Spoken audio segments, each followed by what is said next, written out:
সদ্যই ওমরা পালন করে দেশে ফিরেছেন ঢালিউড চিত্রনায়িকা আফিয়া নুসরাত বর্ষা।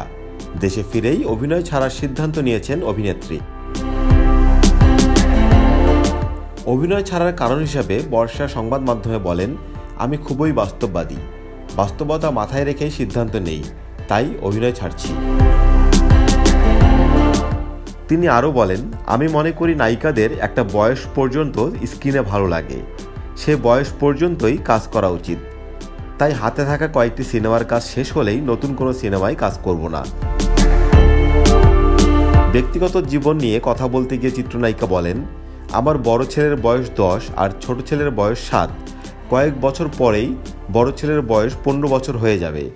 আমি চাই না তখন সে আমাকে সিনেমার নায়িকা হিসেবে পর্দায় দেখুক। বর্ষার এমন সিদ্ধান্তে আপত্তি নেই অভিনেত্রীর স্বামী ও চিত্রনায়ক অনন্ত জলিলের।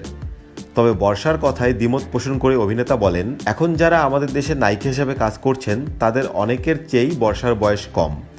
তারপরও যখন বর্ষা এমন সিদ্ধান্ত নিয়েছে, এতে আমার কোনো আপত্তি নেই। 2010 সালে খোঁজ দ্য সার্চ সিনেমার মাধ্যমে বড় পর্দায় অভিষেক হয় বর্ষার। এতে অভিনেত্রীর বিপরীতে অভিনয় করেন অনন্ত জলিল। 2011 সালের 23 সেপ্টেম্বর এ জুটি ভালোবেসে বিয়ের পিঁড়িতে বসেন। তাদের সংসারে আরিস ইবনে জলিল ও আবরার ইবনে জলিল নামে 2 পুত্র সন্তান রয়েছে।